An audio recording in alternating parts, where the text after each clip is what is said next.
Rajesh exports stock మార్కెట్లో చేసిన పనికి గాను సెబీ తాత్కాలిక ఆదేశాలు ఇచ్చింది, ఇంట్రిమ్ ఆర్డర్. సెబీ ఆరోపణ ఏంటంటే 15 లక్షల కోట్లకు పైగా రెవెన్యూను మిస్రిపోర్టింగ్ చేశారు, అంటే లేని ఆదాయాన్ని ఉన్నట్టుగా చూపారు. ఇది ఆ కంపెనీ టోటల్ ఆదాయంలో 99%, అంటే అసలే లేని ఆదాయాన్ని అంత భారీగా ఉన్నట్టుగా చూపారు అని తాత్కాలిక చర్యలు మొదలుపెట్టింది సెబీ. సో ఇది ఇండియన్ స్టాక్ మార్కెట్ ఇంటెగ్రిటీ పైన, మన దేశంలోకి ఫారిన్ ఇన్వెస్టర్ల రాకపోయినా, కోట్లాది మంది మిడిల్ క్లాస్ స్టాక్ మార్కెట్లో చేస్తున్న సేవింగ్స్ భద్రత పైన క్వశ్చన్స్ రైజ్ కాగా, తాజాగా ఎల్ఐసి ఇన్వెస్ట్మెంట్లు కూడా ఇప్పుడు ప్రశ్నగా మారాయి. ఎందుకంటే ఈ కంపెనీలో లార్జెస్ట్ పబ్లిక్ ఇన్వెస్టర్, అంటే ప్రభుత్వ రంగ సంస్థలో లార్జెస్ట్ ఇన్వెస్టర్ ఎల్ఐసిఏ. 10.8%, మామూలు విషయం కాదు. ఒక ప్రైవేట్ కంపెనీలో 10.8% వాటా ఉంది. ఇది లేటెస్ట్గా బిజినెస్ స్టాండర్డ్తో పాటు అనేక బిజినెస్ పత్రికల్లో వచ్చిన డేటా ఆధారంగా నేను చెప్తున్నాను. సో ఇంత భారీ ఎత్తున ఒక కంపెనీలో ఎక్స్పోజర్ పెట్టడం ఏంటి ఎల్ఐసి అని?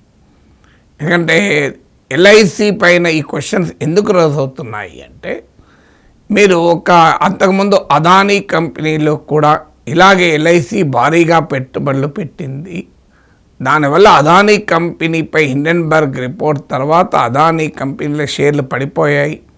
ఎల్ఐసి ఛాలెంజెస్ ఎదుర్కొంది, విమర్శలు ఎదుర్కొంది. ఇప్పుడు ఈ రాజేష్ ఎక్స్పోర్ట్స్లో కూడా ఇంత స్థాయిలో పెట్టుబడి ఎలా పెట్టింది ఎల్ఐసి అని?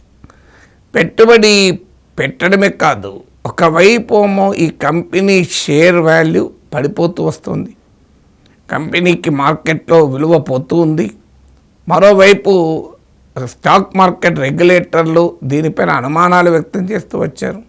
ఇప్పుడు మీకు ఈ ఇయర్లోనే రాజేష్ ఎక్స్పోర్ట్స్ మార్కెట్ క్యాపిటలైజేషన్ 40% పడిపోయింది. అంటే దాని స్టాక్ మార్కెట్లో దాని విలువ, మార్కెట్ క్యాపిటలైజేషన్ అంటే total number of shares into the per share వాల్యూను మార్కెట్ క్యాపిటలైజేషన్ అంటారు. సో ఒక రకంగా స్టాక్ మార్కెట్లో రాజేష్ ఎక్స్పోర్ట్స్ వాల్యుయేషన్ ఈ ఏడాదిలోనే 40% పడిపోయింది. ఎర్లీ 2023తో పోలిస్తే 90% పడిపోయింది. మరి ఈ కంపెనీ నుంచి ఎగ్జిట్ కావాలి కదా ముందుగానే ఎల్ఐసి. అసలు అయినా కూడా అలా కంపెనీ వాల్యూ పడిపోతున్నా మీకు 2024లోనే ఒక షేర్ హోల్డర్ కంప్లైంట్పై ఇన్వెస్టిగేషన్ మొదలైంది. 2026 దాకా సెబీ ఏం చేసిందన్న ప్రశ్న ఇంకోటి అయితే, ఒకవైపు అనేక రకాల ఆరోపణలు వస్తుంటే, దాంతో షేర్ వాల్యూ పడిపోతుంటే లైఫ్ ఇన్సూరెన్స్ కార్పొరేషన్ ఎందుకని అందులో పెట్టుబడి పెట్టింది అని. సో ఇది ఫండమెంటల్ క్వశ్చన్. నార్మల్గా ఎల్ఐసి లాంటి సంస్థల్లో అసలు ఇన్వెస్ట్మెంట్ డిసిషన్స్ ఒక వ్యక్తి తీసుకోరు. చాలా రోబస్ట్ ప్రాసెస్ ఉంటుంది, చాలా హై లెవెల్ కమిటీ ఉంటుంది. ఎందుకంటే అది సొంత మనీ కాదు, అది ప్రజల మనీ. ఎల్ఐసి మనీ అంటే మీది, నాది, 40 కోట్ల మంది ఇన్సూరెన్స్ పాలసీ హోల్డర్ల డబ్బది. సో అందువల్ల పబ్లిక్ సేవింగ్స్తో, అది కూడా లైఫ్ రిస్క్ ఉన్న సమయంలో ఉపయోగపడే సేవింగ్స్తో పెట్టుబడి పెట్టాలన్నప్పుడు చాలా డ్యూ డెలిజెన్స్ అంటారు. అంటే అన్ని రకాలుగా జాగ్రత్తలు తీసుకోవాల్సి ఉంటుంది. అలాగే ఫోరెన్సిక్ అకౌంటింగ్ చేయాల్సి ఉంటుంది. అంటే ఆ కంపెనీలో ఏ కంపెనీలో షేర్లు పెడతారో ఆ కంపెనీ ఫైనాన్షియల్ హెల్త్ను తూర్పారపట్టి, జల్లెడపట్టి కాగడా పెట్టి వెతకాల్సి ఉంటుంది. ఎందుకంటే ఎక్కడైనా ఏమైనా లోపం ఉందా, ఎందుకంటే ప్రజల సొమ్ము. సో తన సొంత డబ్బప్పుడు జాగ్రత్త కన్నా కూడా ప్రజల సొమ్ముతో ఇన్వెస్ట్మెంట్ చేసేటప్పుడు ఇంకా జాగ్రత్తగా ఉండాలి. అలాంటి వ్యవస్థలు, చాలా రోబస్ట్ వ్యవస్థలు ఉండే ఎల్ఐసి ఇంత భారీ స్థాయిలో ఒకవైపు నష్టాలు వచ్చే కంపెనీలో, మార్కెట్ క్యాపిటలైజేషన్ ఎగిరిపోతున్న కంపెనీలో, అసలు స్టాక్ మార్కెట్ రెగ్యులేటర్ల దగ్గరికి ఆరోపణలు వస్తున్న కంపెనీలో ఎలా పెట్టుబడి పెట్టుకుంటూ పోయింది అనేది ప్రశ్న. ఇది కేవలం ఆ ఎల్ఐసి యాజమాన్య డెసిషన్, మేనేజ్మెంట్ డెసిషన్ అవుతుందా, లేదా దీని వెనకాల ఏదైనా రాజకీయపరమైన శక్తులు ఉన్నాయా అనే క్వశ్చన్ రాకుండా పోదు. ఎందుకంటే ఇలా అదానీ నుంచి రాజేష్ ఎక్స్పోర్ట్స్ వరకు బిగ్ కార్పొరేట్ సెక్టార్కి వాళ్ళ అవసరమైన ఇన్వెస్ట్మెంట్ను ప్రజల సేవింగ్స్ ద్వారా కల్పిస్తున్నారు. ఒకవైపు మన డబ్బులు మన డిపాజిట్లతో నడిచే బ్యాంకులు ఇలా బడా కార్పొరేట్ సంస్థలకు అప్పులు ఇస్తున్నాయి, లక్షల కోట్లు వాళ్ళు ఎగవేస్తున్నారు. వాడిని ఏమీ చేయలేకపోతుంది ప్రభుత్వాలు. హెయిర్ కట్ పేరిట వాడిని 100 రూపాయలు ఆ అప్పే కొడితే 10 రూపాయలు 20 రూపాయలు ఇచ్చి ఆ లోన్ బుక్ క్లోజ్ చేస్తున్నారు. వాడిని రిటర్న్ ఆఫ్ అని అందమైన పేరు పెట్టారు. లేదా వాళ్ళ అప్పుల్ని రీషెడ్యూలింగ్ చేస్తున్నారు. దానికి కార్పొరేట్ డెట్ రీస్ట్రక్చరింగ్ అని పేరు పెట్టారు.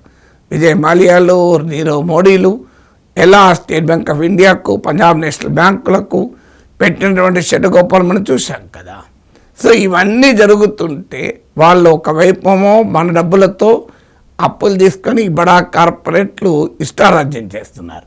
అలాగే మన డబ్బులతోనే మన ఎల్ఐసీలు, బ్యాంకులు ఇలాంటి కంపెనీలు ఇన్వెస్ట్ చేసి ఆ అప్పులు వడ్డీలు కూడా కట్టాల్సిన అవసరం లేకుండా వారికి కావలసినటువంటి పెట్టుబడి సమకూరుస్తున్నారు. అందుకే అంటారు ఇండియాలో ప్రైవేట్ సెక్టార్ అంటే ఏమీ లేదు, రెండేళ్ళు ఉన్నది రెండు రకాల sector, public sector, public own private sector అని.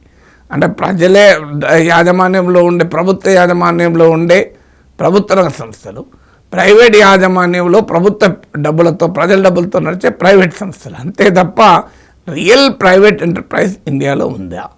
కార్పొరేట్ గవర్నెన్స్ ఈ స్థాయిలో ఎందుకు ఉంది? స్టాక్ మార్కెట్లో హర్షద్ మెహతాలు, కేతన్ పరేఖ్లు ఇలాంటి కుంభకోణాలు చూశాక ఇంకా స్టాక్ మార్కెట్ రెగ్యులేటర్ ఎందుకు ఇంత వీక్ ఉంది? మనకి హిండెన్బర్గ్ రీసెర్చ్ అదానీ పైన చాలా ఆరోపణలు చేసింది. అవి న్యాయ సమీక్షలో నిలబడలేదా అని ఒక అంశం అయితే, ఆ విమర్శలు అయితే మనం చూసాం. అది ఎంత నిజమని నాకు తెలియదు, కానీ విమర్శలు అయితే చూసాం. సో ఇలా స్టాక్ మార్కెట్ను, ఇండియన్ ప్రజల సేవింగ్స్ను ఇలా పెద్ద ఎత్తున స్టాక్ మార్కెట్లో మళ్ళీ మన డబ్బులే ఉన్నాయి.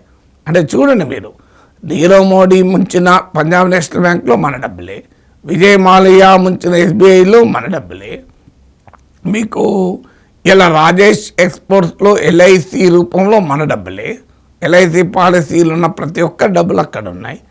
అలాగే మీకు అదానీ కంపెనీలో మన డబ్బులే, ఆఖరికి స్టాక్ మార్కెట్లో ఈ పెద్ద కంపెనీలకు మళ్ళీ మనమే సిస్టమాటిక్ ఇన్వెస్ట్మెంట్ ప్లాన్ల ద్వారా, మ్యూచువల్ ఫండ్స్ ద్వారా భారీ ఎత్తున పెట్టుబడులు పెడుతున్నాం. అటువైపు మన డబ్బులు మరణించడానికి ప్రభుత్వాలు స్మాల్ సేవింగ్స్ పైన వడ్డీ రేట్లు తగ్గించేస్తున్నారు. పిఎఫ్ల పైన, బ్యాంక్ డిపాజిట్ల పైన, పోస్టల్ సేవింగ్స్ పైన నామమాత్రపు వడ్డీ ఇస్తున్నారు. దాంతో ప్రజలకు తప్పనిసరి పరిస్థితి ఇలాంటి స్టాక్ మార్కెట్ కుంభకోణాలకు నిలయమైన స్టాక్ మార్కెట్లో పెట్టుబడులు పెట్టాల్సి వస్తుంది. సో అందువల్ల మీకు స్టాక్ మార్కెట్ తప్పని నేను అంటలేను, స్టాక్ మార్కెట్ ప్రపంచవ్యాప్తంగా ఉంది. కానీ ఆ మార్కెట్ రెగ్యులేషన్ అనేది ఎంత సమర్థవంతంగా ఉండాలి. 2024లో కేసు ఫిర్యాదు చేస్తే 2 ఏళ్ళు పడుతుందండి. ఈ 2 ఏళ్ళలో ఎన్ని వేల కోట్లు, ఎన్ని లక్షల కోట్ల ప్రజల సంపద ఆంఫట్ అవుతుంది. మరి సెబీ 2 ఏళ్ళు తీసుకుంటుంది, ఇదే మన తాపీగా. సో కంప్లైంట్ వచ్చిన వెంటనే దానిపైన యాక్ట్ కావాలి కదా. ఎంత సంక్లిష్టమైన స్టడీ అయినా ఎక్స్పర్ట్ లేరా దేశంలో, ఎందుకు మరి చేయలేదు? 2 ఏళ్ళు ఇన్ వెరీ లాంగ్ పీరియడ్ కదా. ఈలోగా ఎంతమంది రాజేష్ ఎక్స్పోర్ట్ షేర్లు కొని ఇవాళ దిక్కుతోచిన పరిస్థితిలో ఉన్నారా? షేర్ వాల్యూ పడిపోతుంటే మరి దీనికి సెబీకి బాధ్యత ఉండదా? మీకు ఎల్ఐసి పాలసీ హోల్డర్ల డబ్బులు కదా అది. అఫ్కోర్స్ ఇప్పటికీ నేను చెప్పేది ఎల్ఐసి పైన మన విశ్వాసం సడవాల్సిన అవసరం లేదు. ఇదేదో ఎల్ఐసి తలకిందలవుతుంది అని నేను అనలేదు, ఆ అవకాశమే లేదు. అదానీలు రాజేష్ ఎక్స్పోర్ట్స్ కాదు, ఇంకా 10 కంపెనీలు మునిగినా ఎల్ఐసికి ఏం కాదు అని చెప్పి మన డబ్బులు ఎల్ఐసి డబ్బులు మునగాలని మనం కోరుకోవద్దు కదా. LIC is a very very strong company, లక్షల కోట్ల స్థిరాస్తులు ఉన్నటువంటి కంపెనీ. ఇవాళ ఎల్ఐసి పాలసీ హోల్డర్లు అందరూ కలిసి వెళ్ళి ఏకోన్ముఖంగా మా పాలసీలు, మా డబ్బులు మాకు ఇవ్వండి అంటే మన అందరికీ కూడా డబ్బులు ఇవ్వగా ఇంకా కూడా కొన్ని లక్షల కోట్లు మిగులుతాయి ఎల్ఐసి దగ్గర. అందువల్ల ఎల్ఐసి సస్టైనబిలిటీ క్వశ్చన్ కాదు ఇక్కడ, ఎల్ఐసి మీద విశ్వాసం క్వశ్చనే కాదు. ఎల్ఐసికి ఏమీ కాదు, ఎల్ఐసి పాలసీ హోల్డర్లకు ఏమీ కాదు. కానీ సమస్య ఏంటంటే అది మన డబ్బు, ఎల్ఐసి డబ్బు అంటే. సో మన డబ్బుతో ఇలా నష్టాలు వచ్చేటువంటి పని చేయవచ్చా? ఇలా ఇప్పుడు 2023 ఎర్లీ ఫిబ్రవరి అనుకుంటారు, అప్పటితో పోలిస్తే 90% పడిపోయినాయి. అంటే మన డబ్బులు ఒక 1000 కోట్లు ఎల్ఐసి 2023 కన్నా ముందు పెడితే ఇవాళ పరిస్థితి ఏంది, 100 కోట్లు కూడా రావు. ఇది ఓవరాల్గా ఎల్ఐసికి ఆస్తులు ఉన్నాయి, ఎల్ఐసి దగ్గర ఆదాయాలు ఉన్నాయి, ప్రాబ్లం కాకపోవచ్చు. కానీ అల్టిమేట్గా ఎల్ఐసి సంబంధం మన సొమ్మే. అందువల్ల ఎల్ఐసి ఎలా పెడుతుంది, ఇది ప్రభుత్వము రాజకీయపరమైన ప్రోత్సాహాలు లేకుండా ఎలా పెట్టగలుగుతారు, లేదా ఏదైనా అవినీతికర కార్యకలాపాలైన మేనేజ్మెంట్ లేకుండా ఎలా జరుగుతుంది అన్న అనుమానాలు, ఆరోపణలు మాత్రం వస్తున్నాయి. Still let us not lose confidence in LIC. LIC ఇది లార్జెస్ట్ పబ్లిక్ ఇన్సూరర్ ఇండియాలో. దాని క్లెయిమ్స్ పర్సంటేజ్ కూడా గ్లోబల్ ఎవరేజెస్ కన్నా బెటర్గా ఉంది. ప్రైవేట్ రంగంలో ఏ ఇన్సూరెన్స్ కంపెనీకి లేని క్లెయిమ్స్ సెటిల్మెంట్ పర్సంటేజ్ ఉంది, ఆస్తులు ఉన్నాయి, ఆ ప్రమాదం లేదు. మన స్టేట్ బ్యాంక్ ఆఫ్ ఇండియా కావచ్చు, మన ఎల్ఐసి కావచ్చు, కొన్ని వేల కోట్లు లాస్ అయినా మనకు మళ్ళీ మన డబ్బులకేమీ ప్రమాదం లేదు. కానీ అదే సమయంలో మన డబ్బులతో నడిచే public financial institutions, public insurance కంపెనీలు ఏ రకంగా ఇలా ఏ రకంగా సరైనటువంటి అకౌంటింగ్, ఆడిటింగ్, ఏవి డ్యూ డెలిజెన్స్ లేకుండా ఇలాంటి కంపెనీలు ఎలా ఇన్వెస్ట్ చేస్తారన్నదే ప్రశ్న.